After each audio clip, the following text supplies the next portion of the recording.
Bonjour tout le monde, aujourd'hui on va voir les opérateurs logiques en Python dans la suite des tutos. Du coup, pour cette partie, on va pas utiliser un fichier, on va directement aller dans le shell Python. Donc pour ça, vous pouvez soit utiliser Visual Studio, vous tapez Python, ou vous pouvez faire pareil dans l'invite de commande Windows, hein, ça fonctionne aussi. Donc une fois qu'on est dans ce shell Python, on va pouvoir faire des opérations, par exemple A égale true, B égale false. Voilà, donc là j'ai assigné true, j'ai donné la valeur true à la variable A et la valeur faux à la variable B, je vais y arriver.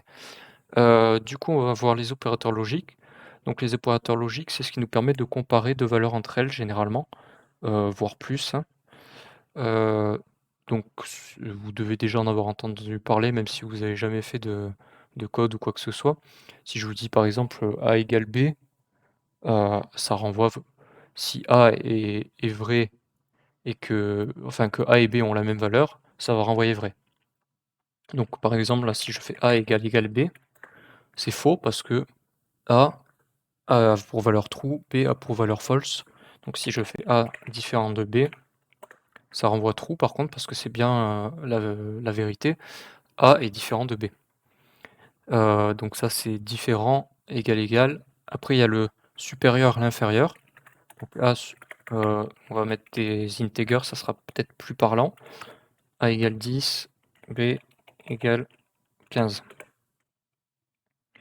A supérieur à B, ça renvoie false puisque 10 supérieur à 15, c'est faux. J'aurais pu même ne pas prendre de variable, hein. Si je fais 10 supérieur à 15, ça renvoie faux. Si je fais 10 inférieur à 15, ça renvoie vrai. Il existe également le inférieur ou égal et le supérieur ou égal. Donc par exemple, si je mets 10 supérieur ou égal à 10, ça renvoie vrai. Si je mets 10 supérieur ou égal à 15, ça renvoie vrai également. Le inférieur ou égal, c'est le même principe, je vous fais pas la démonstration, ça reste dans la même veine, on va dire. Il existe aussi le NOT. Donc le NOT, ça va renvoyer, l'inverse, le contraire heu, de votre condition, on va dire. Par exemple, si je mets NOT true, ça va renvoyer tout simplement false. Je crois que je sais plus si en Python on peut mettre un point d'exclamation comme ceci. Non? Alors comme ça peut-être?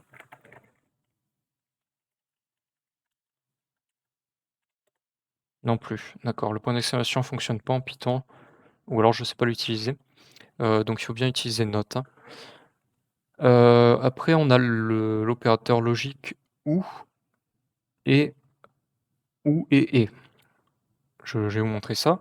Donc par exemple si je fais, tiens je vais vous faire les tables de vérité. Donc la table de vérité, c'est quoi? C'est, par exemple si je prends 2 valeurs, une valeur qui a vrai, une valeur qui a faux, est-ce que ça renvoie vrai ou est-ce que ça renvoie faux? Donc on peut faire la table de vérité, en réalité ça va être quelque chose comme ça, true or true, ça renvoie true, vrai ou vrai, ça renvoie vrai, vrai ou faux, ça renvoie vrai, faux ou vrai, ça renvoie vrai, faux ou faux, ça renvoie faux. Donc ça c'est la table de vérité pour, le ou logique on appelle ça généralement. Heu et après il y a le et logique, donc ça va être, la même chose, hein, true and true, ça renvoie vrai, faux et vrai, ça renvoie faux, vrai et faux, ça renvoie faux et faux et faux, ça renvoie faux. Donc là, vous avez les 2 tables de vérité, ici pour le ou et ici pour le et. Voilà, donc ça, c'est à savoir, c'est vraiment pas compliqué, hein. J'ai passé un peu de temps dessus pour que vous compreniez bien et dernier opérateur qu'on a en Python, c'est le in. Donc qui permet, qui est généralement utilisé avec les chaînes de caractères. Donc par exemple, si je fais une variable On va pas l'appeler var, on va l'appeler a, str, non str c'est moyen, string, allez hop, égal, bonjour, comment ça va? Si je fais string in, par exemple ça, ça renvoie false. Heu, j'ai inversé, pardon, c'est ma faute.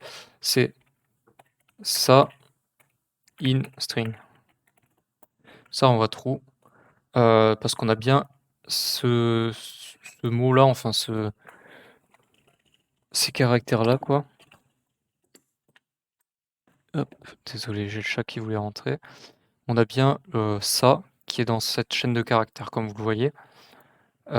Donc ça dans ma variable string, c'est vrai, donc ça renvoie vrai, tout simplement. Je pense qu'on a fait le tour, au moins pour, les opérateurs de base. Donc bien sûr, vous pouvez les combiner. J'en ai pas parlé, mais si je fais not true, heu, and, heu, par exemple, non, on va plutôt faire, pour que ça soit plus parlant, not false. Donc ça va renvoyer true, vous êtes d'accord avec moi? And, heu, j'en sais rien, a, 10 supérieur à 5, ça c'est vrai, ça c'est vrai. Donc si vous avez saisi la table de vérité, vrai et vrai, qui est là, hein, ça renvoie vrai. Donc là, si j'appuie sur entrée, ça nous renvoie bien vrai. Donc vous pouvez les combiner comme ça et faire des conditions, on appelle ça des conditions complexes. Je sais pas, je connais pas le nom exact des conditions, un peu plus compliquées, heu, combinées on va dire, heu, en mettant des et, des ou même en mettant, par exemple, vous pouvez faire, 10 plus 5, supérieur à, heu, 10, moins 5, j'en sais rien. Hop, ça nous renvoie vrai. Vous voyez, vous pouvez faire ce genre de choses-là, dans les conditions. Je pense qu'on a fait à peu près le tour. Donc pour exit le terminal shell, je vous montre, c'est exit, parenthèse ouvrante, parenthèse fermante, vous appuyez sur entrée, ça vous fait sortir du shell Python, pardon. On a fait le tour, voilà, j'espère que c'est clair. C'est une partie très importante à comprendre et en même temps, c'est pas très compliqué, donc tant mieux. Sur ce, à plus tout le monde. Ciao.